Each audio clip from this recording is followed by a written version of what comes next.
Assalamualaikum warahmatullahi wabarakatuh.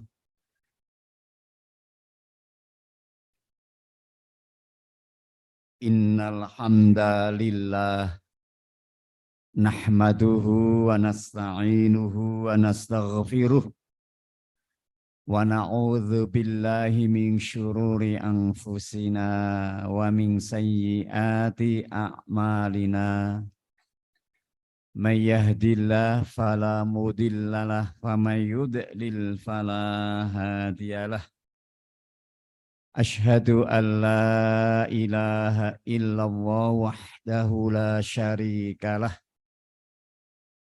wa asyhadu anna Muhammadan abduhu wa rasuluhu la nabiyya wa la rasula ba'dah.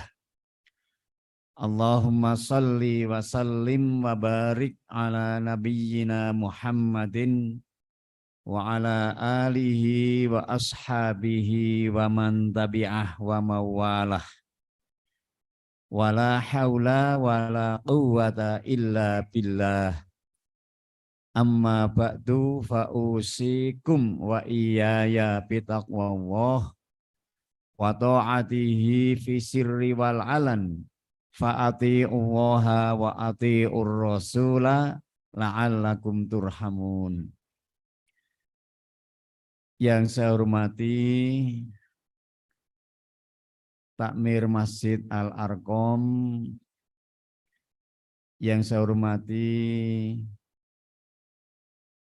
pimpinan atau pengurus kuliah subuh Ahad pagi Masjid Al-Arqam, yang saya hormati para bapak, para ibu, jamaah kuliah subuh Ahad pagi Masjid Al-Arqam Wonosobo,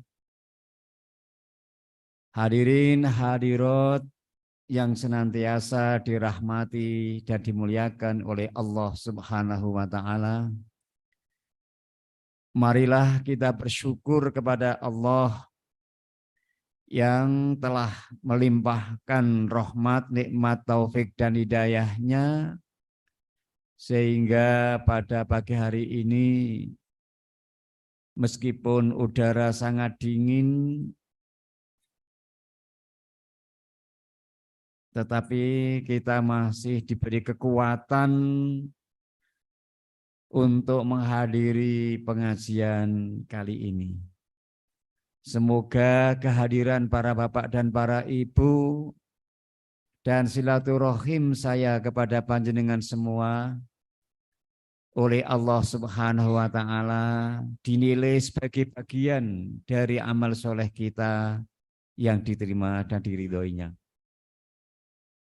Salawat serta salam Allah semoga dilimpahkan kepada Nabi kita Muhammad Sallallahu Alaihi Wasallam, kepada keluarganya, sahabatnya, dan seluruh pengikut setianya. Semoga termasuk kita semua sampai di hari kemudian nanti. Para bapak dan para ibu yang saya hormati, pagi hari dingin-dingin begini enaknya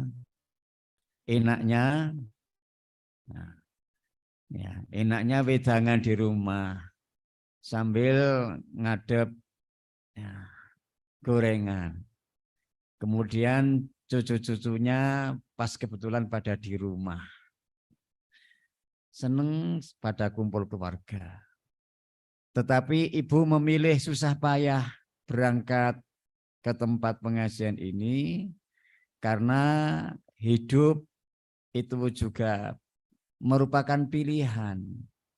Dari yang baik-baik, tapi ibu memilih yang terbaik. Semoga di sisi Allah pun besok kita menjadi yang terbaik. Amin.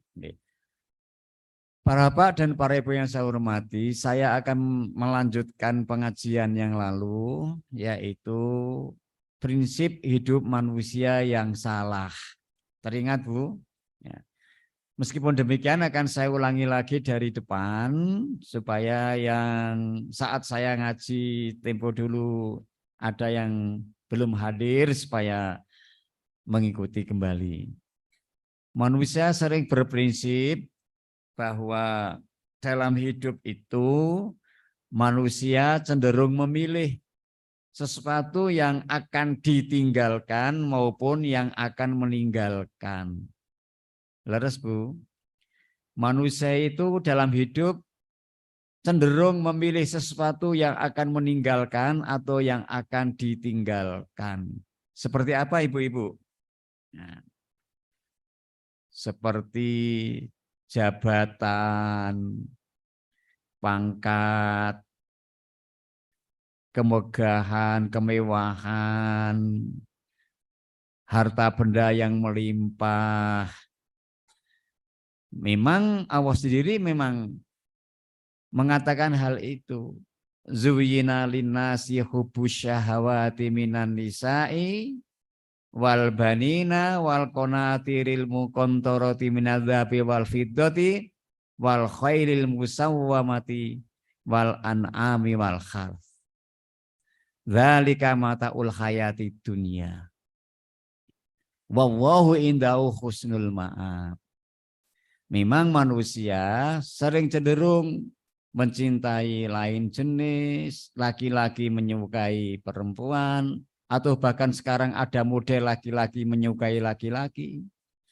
Ada perempuan menyukai perempuan yang itu merupakan pelanggaran agama. Menyukai harta, anak, sawah ladang, perhiasan, menyukai kemudian kendaraan yang mewah. Itu semuanya adalah mataul hayati dunia, merupakan perhiasan dunia yang sifatnya sesaat. Leres boten, Bu? Kita menikmati harta, upama Bapak Ibu memiliki mobil mewah. Kalau sudah usia 75 tahun itu sudah tidak boleh nyupir oleh anak-anaknya. Betul tidak, Bu? Bapaknya kan derawasi nek nyupir. Mbok diganti sampeyan nak gitu nggih. Punya sawah yang luas juga begitu. Biasanya ketika muda kalau ada hujan itu sangat-sangat suka ke sawah. Sebab bisa mengairi sawah dengan latren-latren. Tahu latren, Pak? Dimasukkan di sungapannya. Sungapan itu apa, Bu? Kalau sawah yang aliran air yang teratas itu sungapan namanya. Singapan. Kemudian airnya dimasukkan supaya latrennya masuk. Tapi setelah umur 70 tahun lebih, anak-anaknya sudah mengatakan, Pak, mbok wis rasa nang sawah. Masih hidup saja sudah mulai kita tinggalkan. Ya betul, Pak. Ibu-ibu yang dulu ketika masih muda belia senang dengan Lego. Tahu Lego ya, Bu? Sekarang giginya sudah mulai rompal, sudah mulai ditinggalkan. Terus gentenan putune kono leman.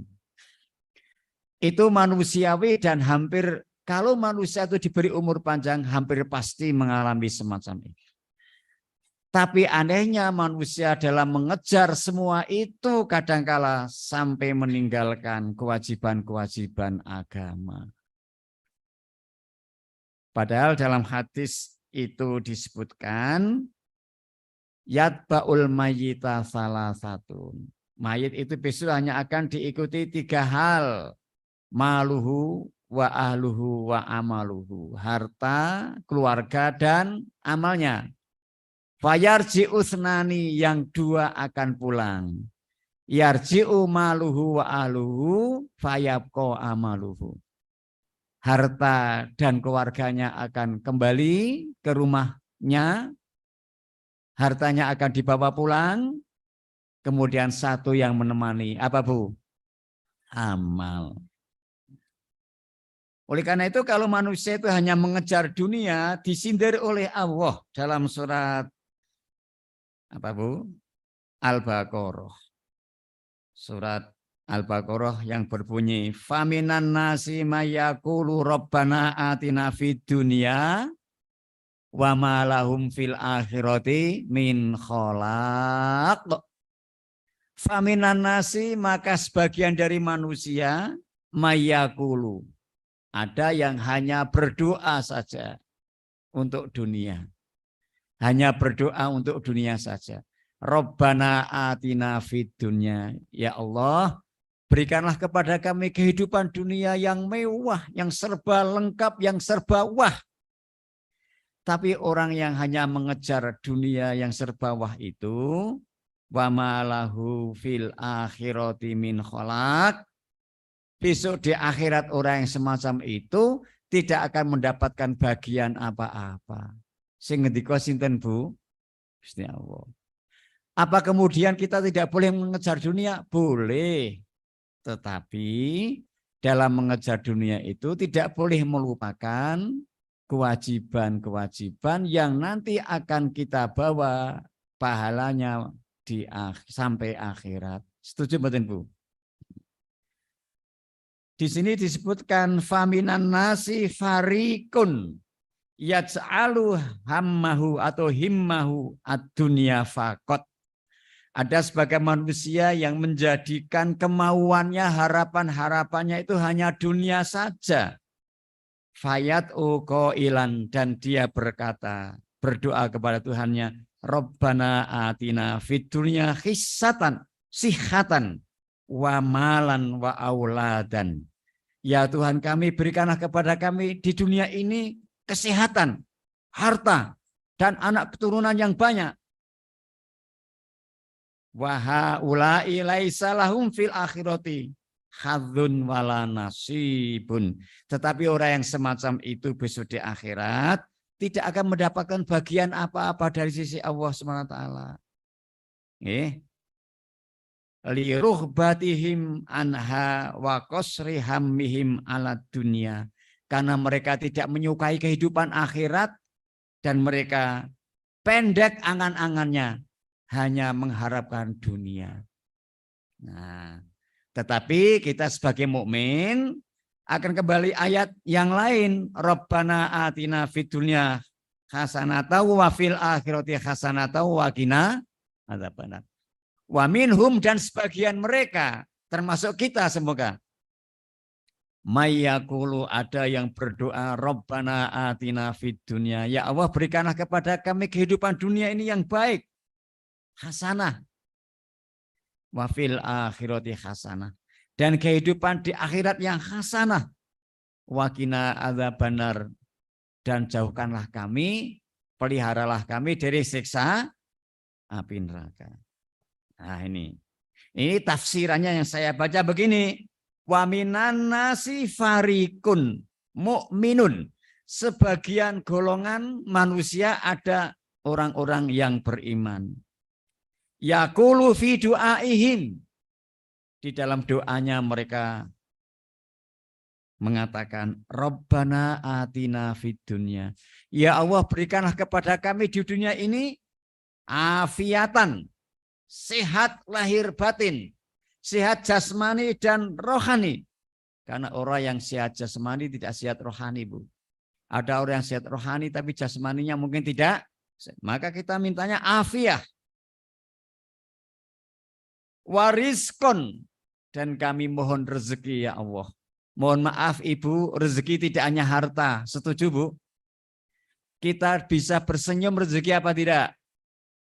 Kita bisa bertemu seperti ini. Kita mendapat rezeki pula. Ya, kita masih diberi bisa berjalan, bisa sholat jamaah, bisa berkunjung ke keluarga. Kalau ada kondangan masih bisa menghadiri kondangan. Ya, jangan kalau mendapat uluman kemudian kita gremengeng. Kapan selesainya bulan apa Bu? Dzulqa'dah. Kapan rampungnya Dzulhijjah? Ora liren-liren undangan.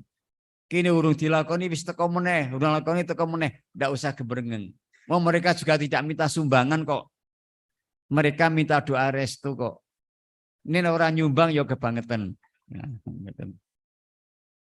Minta doa restu. Itu juga sebagai rezeki dari Allah Subhanahu wa ilman nafi'a, dan semoga ya Allah aku diberi ilmu yang bermanfaat. Tadi Pak Ma'ruf sudah membimbing kita. Ini wa minan nasi fariqun mu'minun yaqulu fi du'ai Rabbana atina fid dunya. Itu tafsirannya adalah di dunia yang bagaimana? Afiatan, sehat lahir batin.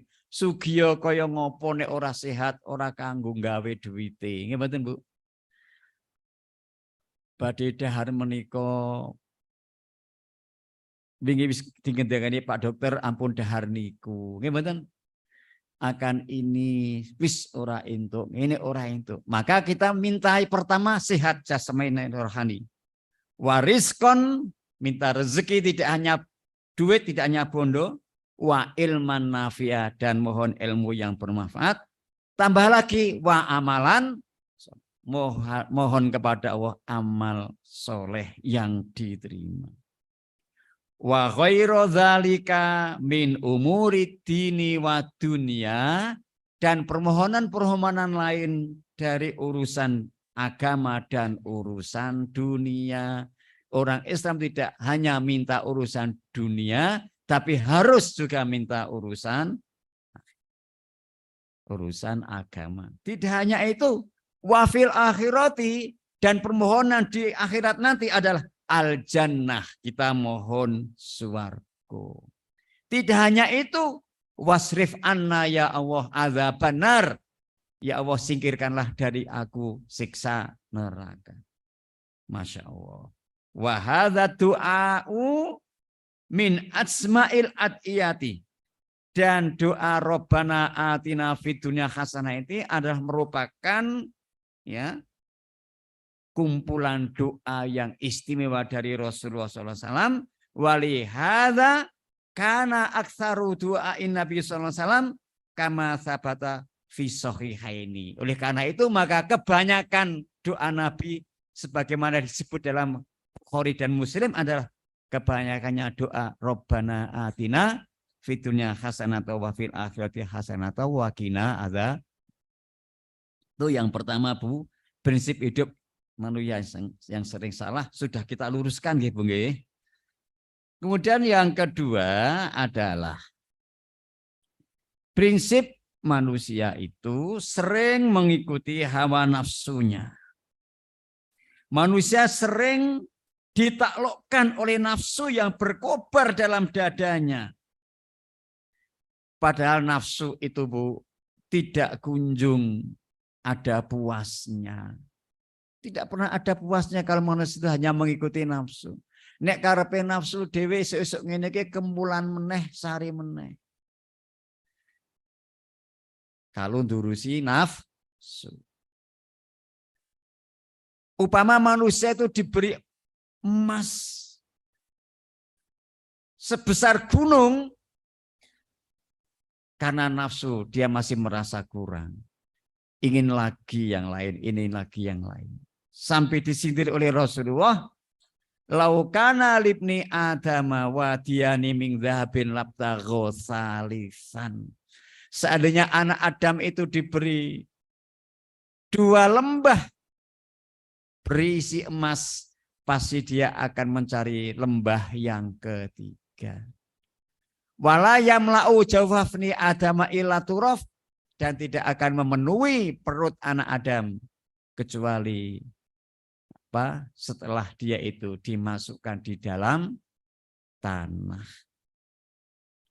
Nah inilah maka manusia sering mengikuti hawa nafsunya saja. Padahal Allah berfirman, wa amma man khafa maqama rabbih wa nahan nafsa anil hawa fa innal jannata hiyal. Adapun orang-orang yang takut akan kebesaran Tuhannya dan mencegah dirinya dari semua kemauan hawa nafsunya, maka sesungguhnya orang yang semacam itu adalah surga tempatnya. Allahumma. Yang dimaksud al-hawa di sini menurut tafsiran Ibnu Bas adalah al-hawa al-muharram, nafsu, kemauan yang diharamkan. Kalau orang-orang itu bisa mencegah dirinya dari nafsu-nafsu yang diharamkan, insya Allah surga tempatnya. Di sini dikatakan hawa halladzi harramahu 'alaiha fahadza huwallazi lahul jannah wal karomah. Orang-orang yang bisa mencegah dirinya dari nafsu yang diharamkan itu, maka dia akan mendapatkan surga dan akan mendapatkan karomah. Karomah itu apa, Bu? Kemuliaan dari Allah. Kalau orang sudah diangkat oleh Allah menjadi orang yang mendapatkan karomah atau kemuliaan, insya Allah selamat dunia, selamat akhirat.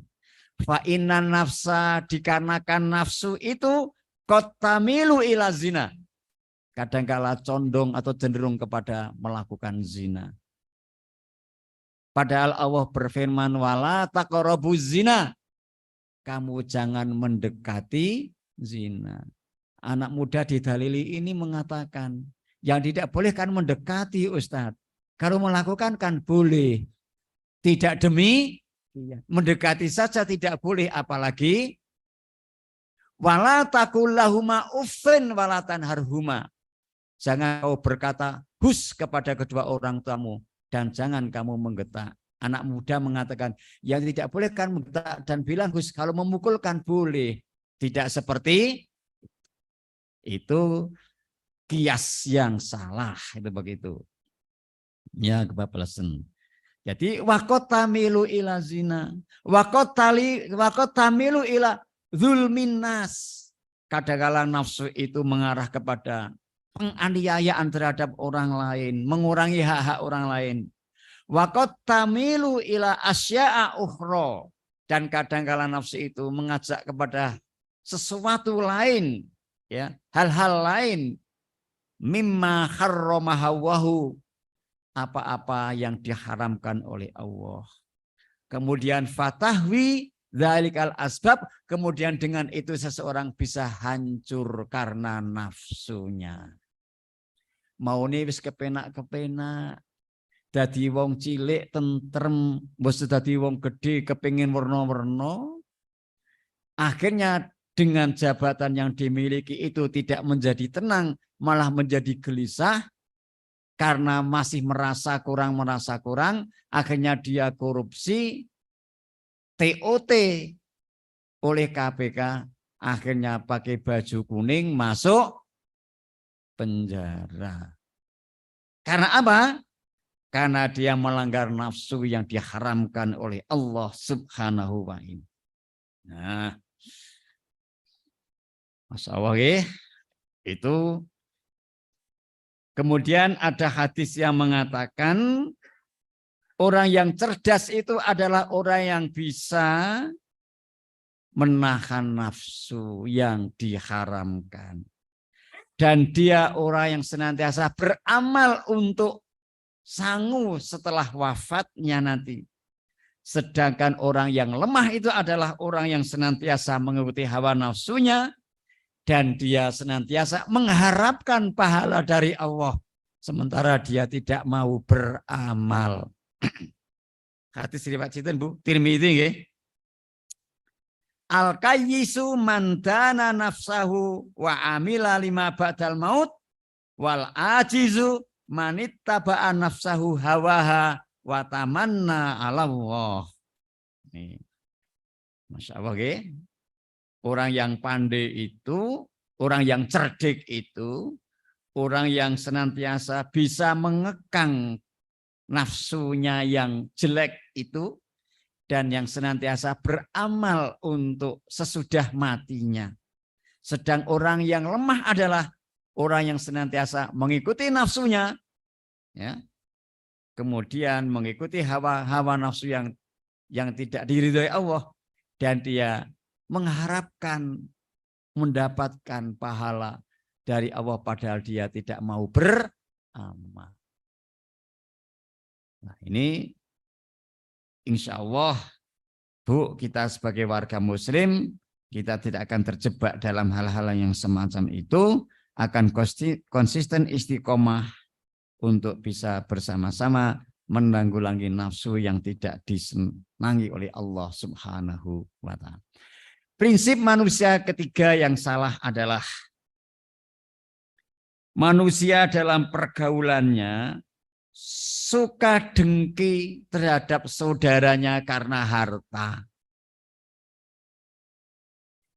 Sering dengki dengan saudaranya karena dengan orang lain. Juga dengki karena harta. Dengan saudara sekandung kadang dengki karena harta. Diwenehi podo karo bapakne.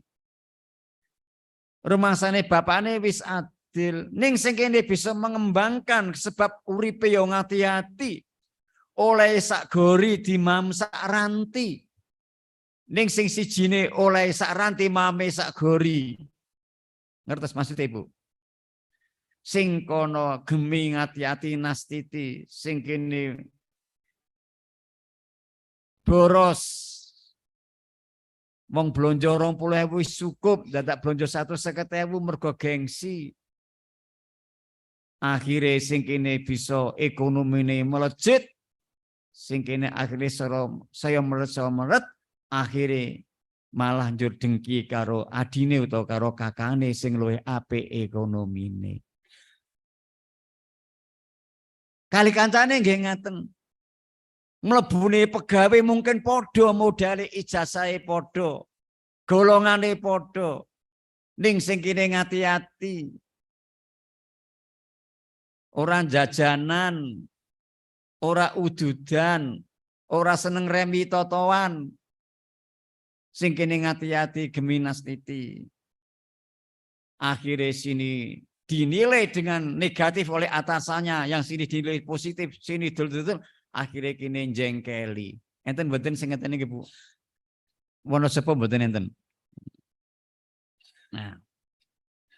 Padahal perkawis rezeki menika sampun wonten taninganipun piyambak-piyambak. Ning kula jenengan wajib ikhtiar. Leres mboten Bu? Mboten surat Zuhruf ayat 32 dikatakan ahum yaksimuna rahmata rabbik. Apakah mereka itu yang membagi rahmat Tuhanmu?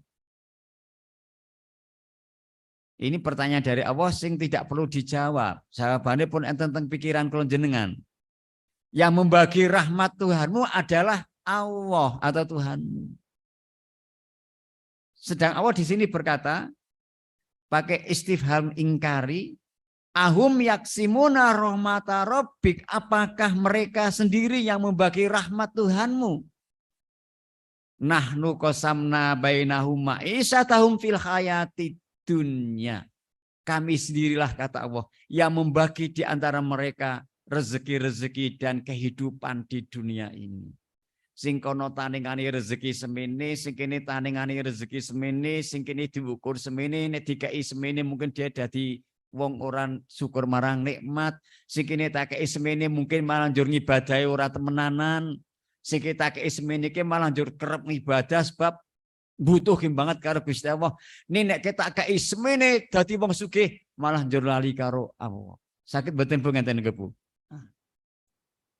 Mila lajeng Allah piyambak ingkang bagi-bagi wa rafa'na ba'dahum fauqa ba'din darajat. Banjur ingsun Allah ngangkat seweneh golongan menungso marang ing atase seweneh golongan mungso liyane lihat takhidha ba'dhum ba'don suhriyah. Kang kaya mengkono iku supaya wong sijine mbutuhke wong liyane. Nek kabeh sugih sing arep buruh sapa? Nggih mboten Bu? Kae kono kok dadi sugih, aben kono sugih aku buruh nang kono ya ora apa-apa. Nek melarat kabeh ya piye? Mila lajeng teki ngendikaken warafana ba'dahum fauqa ba'din darajatin liyattakhidha ba'duhum ba'dun suhriyah. Nggih. Wa rahmatu rabbika khairum mimma yajmaun. Lan rahmate pangeranmu iku luwih apik tinimbang apa-apa kang kowe kabeh kumpulna. Nggih. Jadi apa saja yang kita kumpulkan ini kalah dengan rahmat Allah Subhanahu wa ta'ala. Alhamdulillah. Oleh karena itu, Bu, Hasan Basri pernah bersenandung, alimtu anna rizki la ya'khudhuhu ghairi fatma anna qalbi. Aku tahu bahwasanya rezekiku tidak akan diambil oleh orang lain. Maka kemudian hatiku menjadi tenang. Ning tetap kudu ikhtiar nggih Pak nggih. Demi rezekine dhewe ora jiwa wong liya yo dhewe ora golek nggih mboten ngoten, tetap boleh ikhtiar. Alim tu anna amali la yakumu bihi ghairi fastaghaltu bihi wahdi. Ingsun yo ngerti yen amalku ora bakal dilakoni wong liya. Mula saka iku aku sibuk nglakoni amal mau kanggo awakku dhewe. Setuju mboten, Bu? Kalau masalah amal kok wakil tiang sandes sakit mboten, Bu? Yo Mbak Yu pengajian kono tak wakil sampean wae. Swargane yo ben tak wakil sampean. Wong aku ora tau ora pati percaya kok karo swarga barang kuwi. Ada tidak tiang yang ingkang ngendika ngeten, Bu? Enten wong sing ngeten niku. Penggede sisan, ora percaya karo akhirat. Ora mesti akhirat ki ono.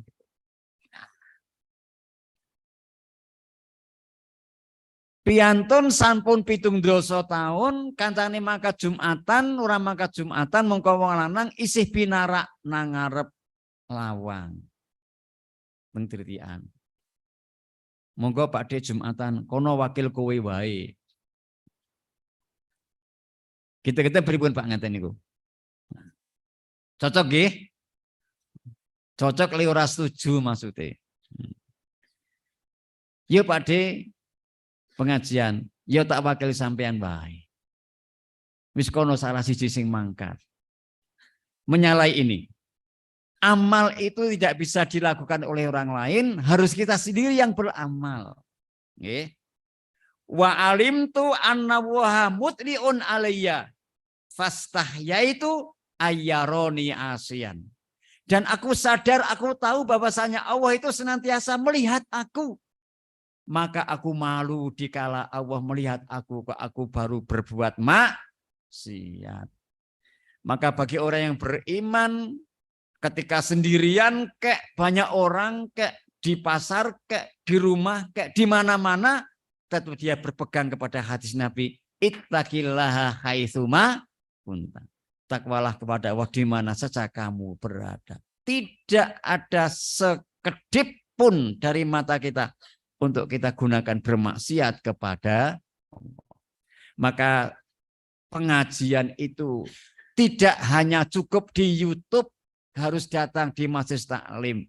Sebab di YouTube ada selingannya wanita pelencing. Nggih mboten, Bu? Nggih mboten, Pak? Teng YouTube niku to gak apik-apik ngoten iklane. Sak telirap akhirnya melihat aurat meskipun itu di YouTube.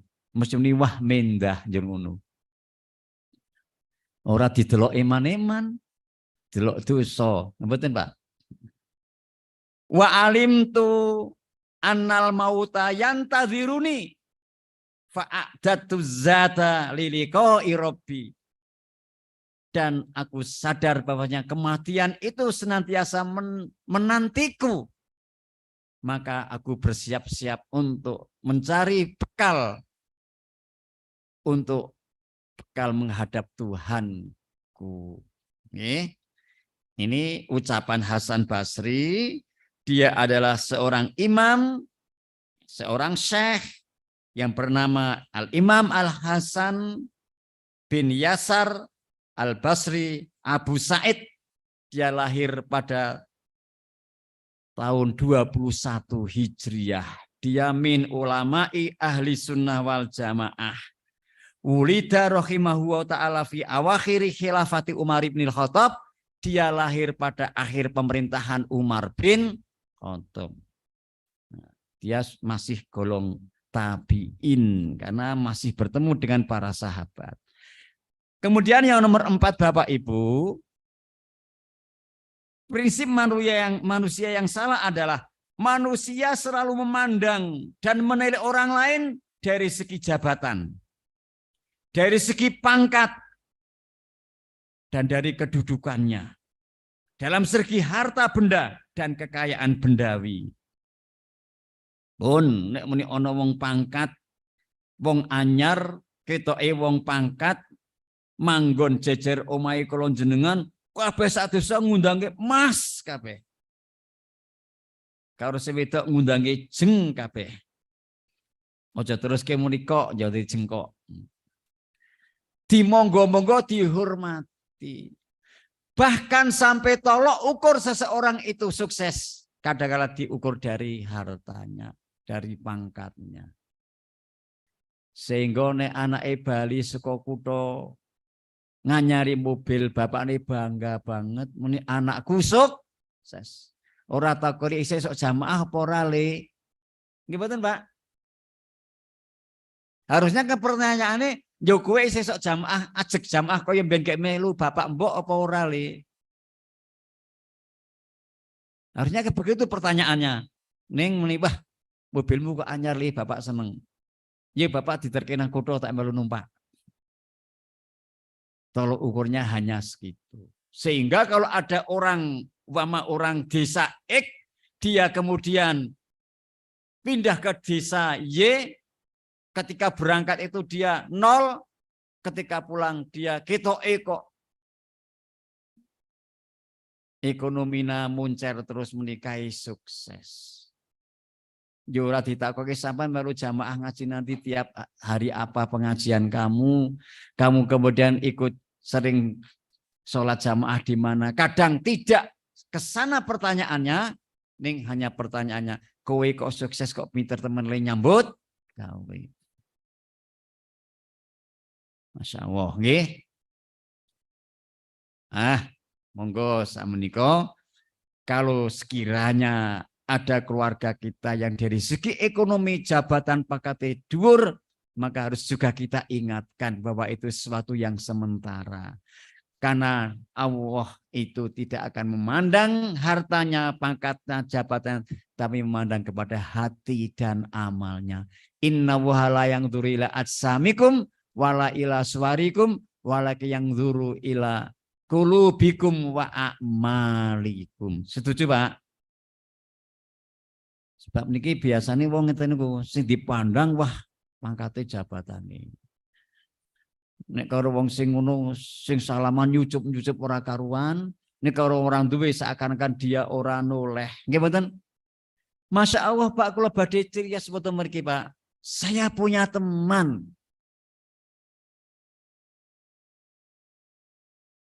Ketika tahun 60-an dia sendiri cerita, Pak Asari ini boleh diceritakan di pengajian. Sekitar tahun 60-an, 162. Dengan saya dia terpaut mungkin 7 tahunan usianya, sepuh dia. Orang tua saya itu tidak mampu. Rumah saya masih gedek nek gawe ngelboni kirik bisa. Badan saya itu besar tapi kunjur-kunjur megora. Sedina ora mesti madang sego. Saya itu makannya leye. Ibu-ibu yang muda enggak tahu leye ya, Bu. Oh tahu nggih. Makannya leye. Orang mesti ngombe wedang legi. Terus saya itu gudigen. Kalau mandi saya di pancuran di sawah. Kalau pulang dari sawah saya membawa batu, tak broke nang ngarep omah. Terus begitu. Nanti kalau sudah entuk sak kibik tak tawake tak dol tak gawe bantu ibu. Muni simbok ora muni ibu, modern temen ibu. Apa meneh muni mamah. Ibumu sapa mamah painem. Teng pundi ibu sek matun baku. Wah, mamah matun baku. Sek nguceki nika mamah.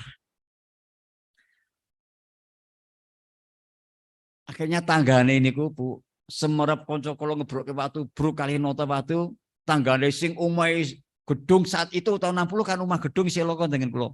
Dia orangnya kaya, sawai obeng ngono ngeten. Maaf, kebetulan namanya Muhammad Tamrin. Wah, Tamrin ke Arab gedung ngeten.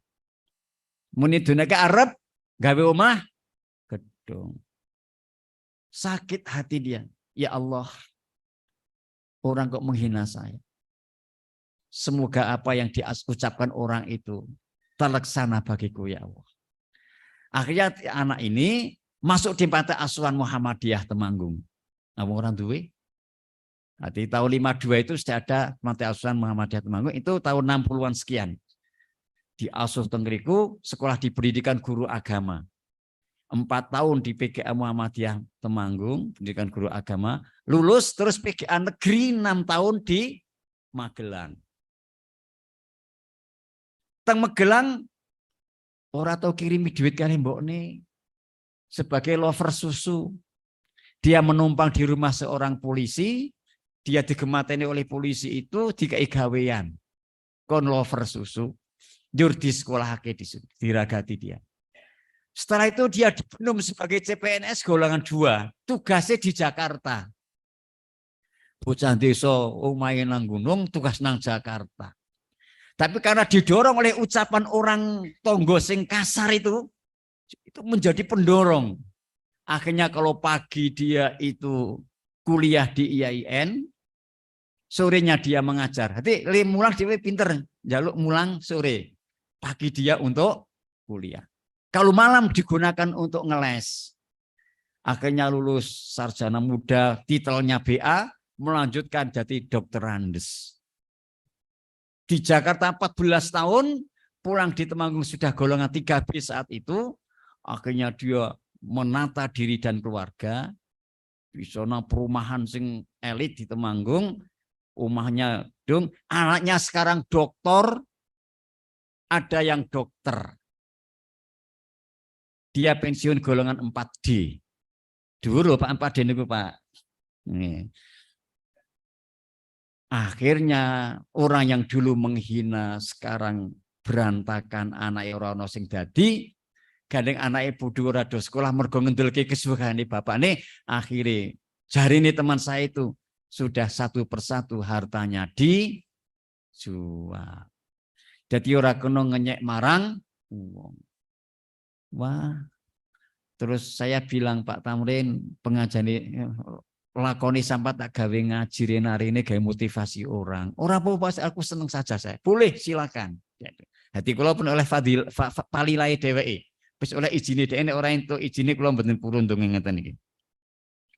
Itulah tidak boleh memandang seseorang dari jabatan dan sebagainya, tapi lihatlah bahwa orang itu memiliki harkat dan martabat yang harus dihargai.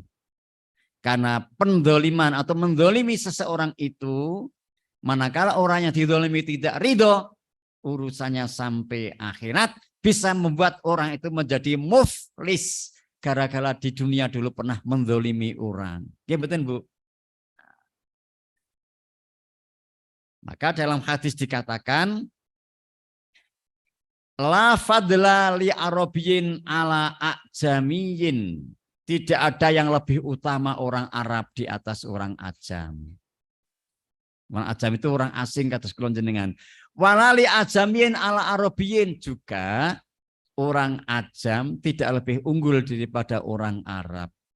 Walali ahmaro ala aswada, orang yang kulit merah juga tidak lebih tinggi di atas orang yang kulit hitam. Walali aswada ala ahmaroh, dan juga orang yang kulit hitam tidak lebih tinggi daripada orang yang kulit merah illa bitakwa, kecuali dengan takwanya.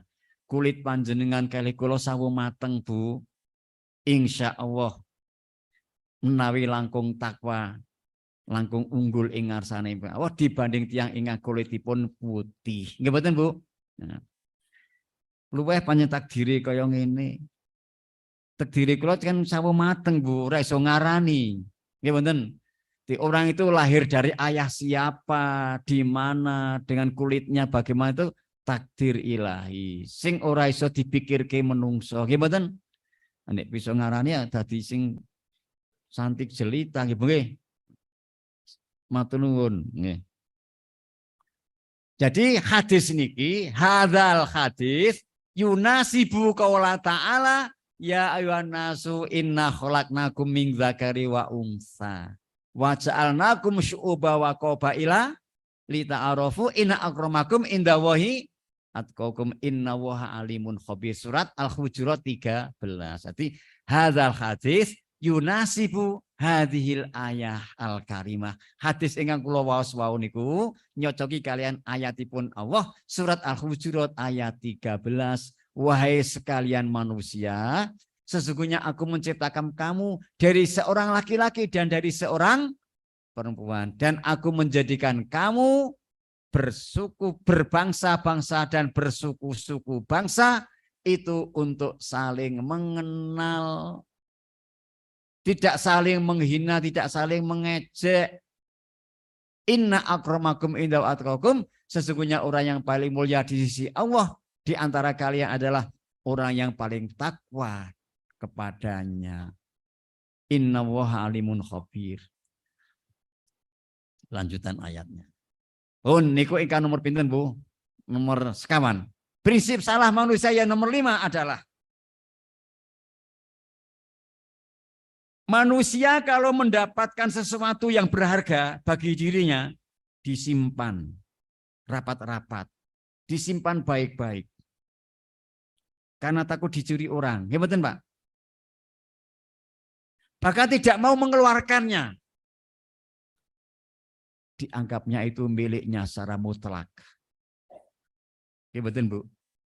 Sampai hak-hak orang lain tidak diberikan. Itu prinsip yang salah. Jadi manusia kalau mendapatkan sesuatu yang berharga, disimpannya rapat-rapat, disimpan baik-baik, tidak ditasarufkan kepada yang lain. Sebagai contoh, Bu, Ibu upami dipun tumbasaken kakung panjenengan gelang mas murni 30 gram utawi kalung 30 gram, lebetaken wonten cepuk nggih, Bu nggih. Ngertos cepuk, Bu? Rapat banget. Cepuke lebokake wonten laci nggih mboten, Bu? Lacine dikunci. Lancine moko teng lemari, lamrene lemari jati apa besi. Kunci malih ngeten. Lemarinya berada dalam kamar. Kamare dikunci. Lawang tengah dikunci, lawang ngarep dikunci, ngarep ono grendel. Dikunci meneh. Enten lawang lerek ganteng ajeng niko.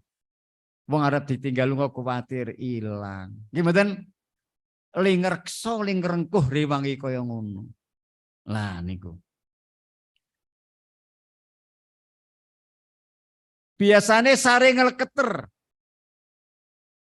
Saniki basa gadah barang aji, mak klothek tikus utawa kucing dinggarani maling, dikira maling, terus sewengi ora iso sare sebab njogo barange.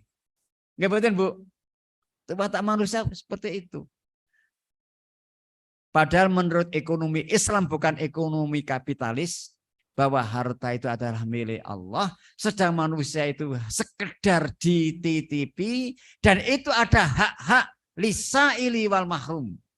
Ada hak bagi para peminta-minta dan orang yang berhak menerima tapi dia tidak mau meminta-minta. Al-mahrum itu orang yang sebetulnya dia berhak untuk menerima tapi dia tidak mau meminta-minta. Enten tebus ngeten niki, Bu. Maka di sini perlu ada pembisik sedekah. Berbisik itu tidak baik, Pak, kecuali pembisik-pembisik merintah yang baik, amar ma'ruf, bisik-bisik nahi mungkar, dan bisik-bisik untuk sedekah. Sebab biasanya bisik-bisik gue adalah cenderungnya kepada kejelekan. La khaira fi katsirin min najwahum illa man amara bisodakotin au ma'rufin au islahim bainan nas. Itu ayat yang ngedungaten Pak nggih. La khaira fi katsirin min najwahum. Tidak ada baiknya bisik-bisik kebanyakan mereka. Bisik-bisik kebanyakan orang-orang tidak ada baiknya. Ila kecuali bisik-bisik yang memerintahkan kepada sedekah, memerintahkan kepada kebaikan, dan bisik-bisik untuk mendamaikan orang-orang yang baru bertengkar. Sampai-sampai mendamaikan dua orang yang bertengkar itu dusta pun boleh.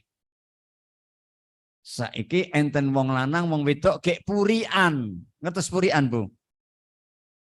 Agek ora becik. Sing lanang nek kepodok sing wedok ming teko menjep. Sing wedok apa meneh? Jan moh aku karo bapakne iki. Pinjengkelake. Nek omong nyelegit ora tau ngowahi duit. Kladenene kudu sing enak-enak. Geding aku. Enten teng YouTube niku semene geding aku. Silana ya ngono. Wah mbokne guys. Kaya ngono nek karo tinggal lunga kuwi. Kita sebagai muslih sing nengahi sebagai hakam ketemu karo sing lanang, Mas, samu kok wis 4 dina ora ketok nang omah. Gak jengkel karo sing wedok. Kok dadak jengkel barang ki piye to? Nah, piye? Ngene aku wingi ketemu bojone sampean. Isih ngalem ke sampean, kepetut-pentut sing ngalem. Sampan ngene, sampan ngene, sampan ngene. Wah, nostalgia zaman biyen metu kabeh wong aku karo bojone ketemu wingi kok. Nah, apa ya apa? Heeh, isi apik karo sampean sing ngarep-arep sampean Bali. Nah, ya terus karo padahal ora nggih. Ya karo sing wedok adalah ditemoni. Mbak, aku iki ketemu bojone sampean. Wah, ceritane isih nyenengake bagi saya kepengin karo sampean nggih. Dheweke nek dhewekan ki ya bingung wong lanang, kepengin arak Bali karo sampean. Apa tenan apa? Lah, akhirnya dia kembali. Boleh. Demi islah di antara dua suami istri yang baru bertengkar. Tapi sekedar itu saja, tidak kemudian yang lain-lain nggih, Pak nggih. Nggih. Monggo. Karena ada orang yang malah hadis Nabi ada yang mengatakan kita disuruh mengasihi orang yang semula orang itu kaya raya kemudian jatuh. Ada, Pak? Orang itu dulu kaya raya, kemudian jatuh, ngerti ini dewe dadene isih kaya, itu perlu ada pembisik sedekah. Mas, karena di zaman kayak jaya tuh ekonomi ini, apri kai bapak kai, jancane kayak ngerkoso saiki. Aku ngerti, wis pokoknya perlu dibantu. Kono sampean kira-kira ono rezeki kayak men gawe sang urip. Tenane apa orang menyinggung ora, aku ngerti dewe. Kemudian datangi sowani diberi. Sana memang sebetulnya dia membutuhkan. Nah, ini monggo Pak. Jadi hal-hal yang kita miliki itu tidak mutlak milik kita, tapi itu titipan dari Allah yang harus ditasarufkan kepada para peminta-minta, orang miskin, orang fakir, anak yatim, dan kepada orang yang membutuhkan sekali tapi dia tidak mau meminta. Itu al-mahrum. Okay? Karena Allah lah yang memberi kita. Kul inna rabbi yabsutur rizqa liman yasha'u min ibadihi wa yaqdirulah. Kul inna rabbi, katakanlah sesungguhnya Tuhanku yabsutur rizqa liman yasha'u min ibadihi wa yaqdirulah. Allah yang membentangkan rezeki kepada seorang hamba yang dikehendaki. Dan Allah lah yang mengekangnya. Wa ma anfaqtum min syai'in fa huwa yukhlif wa huwa khairur raziqin. Dan apa-apa yang kau infakkan wahai orang-orang berupa apa saja, dialah yang akan mengganti. Dan dialah Allah sebaik-baik yang memberi rezeki. Maka semakin banyak kita mau berinfak di jalan Allah, semakin Allah akan beri ganti yang lebih banyak lagi. Mana koso mimalin ang sodakoh, mana koso malun min sodakoh, tidak akan berkurang rezeki yang disodakoh. Ya betul Bu. Prinsip yang keenam supaya selesai. Manusia dalam mencari rezeki sering rela mengorbankan harga dirinya dan kehormatannya.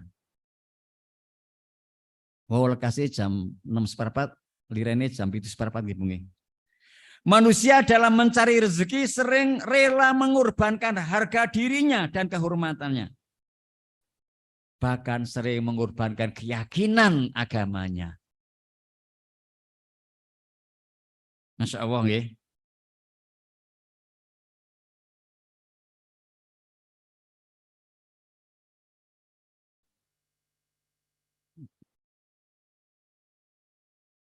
Karena dia kenalan dengan seorang yang lain agama.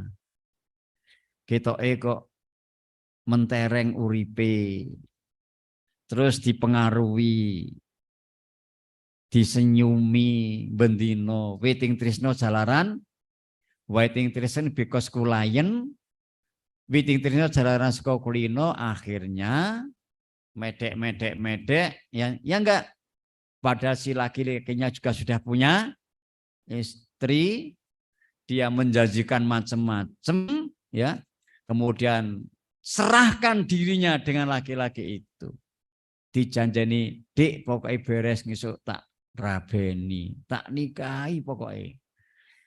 Akhirnya dia hamil karena hanya mendapatkan sekepok uang, menuntut suaminya untuk laki-lakinya untuk menikahi tidak bisa karena masih terikat oleh ikatan istri pertama. Sakit betul ngatain Bu? Masya Allah. Bahkan ada tetangga yang dia itu dinikah siri oleh seorang laki-laki, tidak dicatat di kantor urusan agama, perasaan si istri bahwa suami sirinya itu sudah sangat cinta kepadanya, sudah tidur bersama, kemana-mana bersama, keluh kesah kemudian dicurahkan. Akhirnya kunci-kunci penting diberikan atau ditunjukkan kepada suami. Habis tadi bojone, ternyata bojone mengarak-ngarai. Boso wis ngerti nggon-gonane, sertifikat papat digawa kabeh. Arak goleki mak plenggong ora ngerti panggonane, wong alamate wingi ya ora jelas, ming mergo kenal nang dalan seneng karo seneng njur muni nikah kiai. Rugi apa tidak, Pak? Maka Majelis Tarjih Muhammadiyah menganggap nikah siri itu adalah tidak benar. Namanya satu dzariah. Memutuskan hukum dengan satu dzariah itu bahwa menutup kemungkinan yang akan membuat kerusakan di belakang hari. Begitu Pak. Nggih. Jadi Ibu matur nuwun kalian garwanipun, Pak, sama anak nikah siri ya kena sing resmi wae, ngeten nggih. Pak, sampean arak nikah meneh kena ning nikah sing resmi aja nikah siri nyong lilo. Ngeten nggih Bu nggih? Nggih. Muhammadiyah nikah siri itu membahayakan anaknya, tidak punya akte kelahirannya, hanya bisa menyebut nama ibunya, namanya tidak disebut. Kalau suaminya itu meninggalkan tidak bisa menuntut nafkah, tidak bisa menuntut waris manakala dia meninggal dunia. Repot. Jadi ibu-ibu pesen mawon kalian kakung jenengan, Pak sama anak nikah ya nikah resmi, ora usah siri-sirian nyong rilo kok ngeten. Nggih. Sing ngriki seneng kono nangis India. Ngeten niku Bu. Jadi kadang-kala manusia seperti itu. Mencari rezeki dengan cara ngapusi sebulane dia medek nanggon wong wedok cantik tur kayake mengarep garong. Ini ora ada Pak, desa kula enten ngenten niku, kula cerita. Akhirnya bingung. Omah ming siji, sertifikat siji gawa kabeh karo sing lanang. Lanange mongko ora nikah resmi. Lah, monggo kita yakin bahwa rezeki itu pasti kita dijamin oleh Allah. Wa ma min dabatin illa alwai rizquha wa ya'lamu mustaqarraha wa musta'aha kulung fi kitabim mubin. Ngoten nggih. Kemudian yang terakhir Bu, prinsip manusia yang salah yang ke-7 adalah manusia dalam hidupnya terkadang menggantungkan nasibnya kepada para dukun untuk merubah nasibnya. Ente tuh singkatan itu Pak, kita, tapi ada orang semacam itu.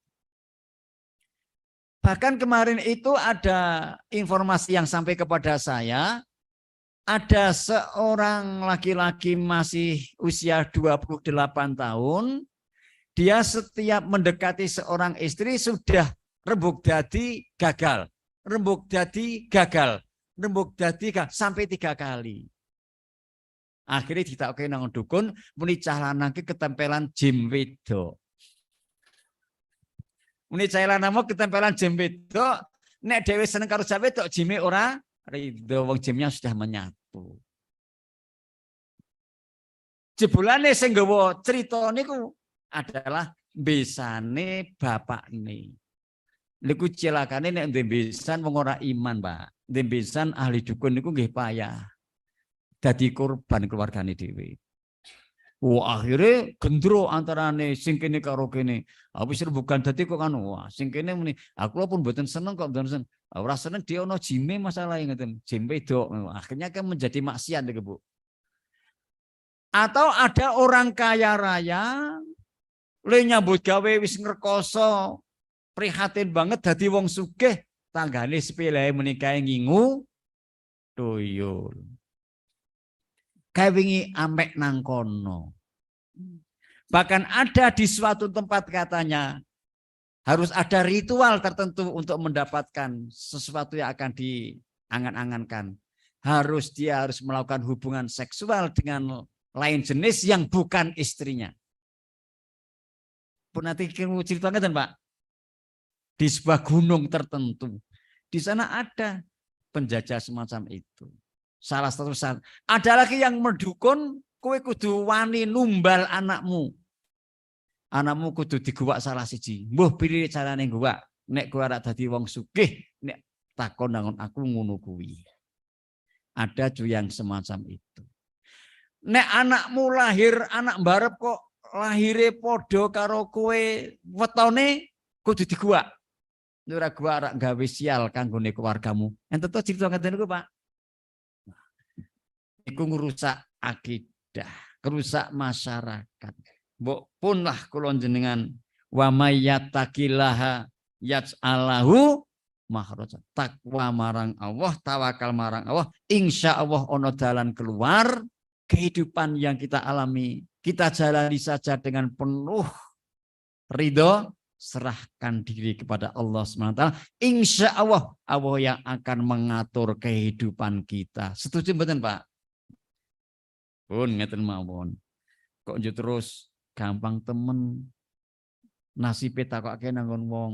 Ada hadis yang mengatakan man ata arrofan fasa'alahu angsya'in lam tuqbal salatun arba'ina yauman ay arba'ina lailatan. Barang siapa yang mendatangi dukun kemudian menanyakan sesuatu, tidak diterima sholatnya 40 hari atau 40 malam. Fa in saddaqahu bima qol, manakala ia mempercayai apa yang diucapkan si dukun itu, faqad kafara bima nuzila ala Muhammadin, maka dia telah kufur terhadap ajaran atau agama yang diturunkan kepada Nabi Muhammad sallallahu alaihi wasallam. Naudzubillahi min. Itulah Bapak Ibu 7 prinsip salah yang sering dilakukan manusia sudah kita luruskan. Semoga kita termasuk yang berprinsip benar dalam menjalani kehidupan. Kurang lebihnya mohon maaf. Wassalamualaikum warahmatullahi wabarakatuh.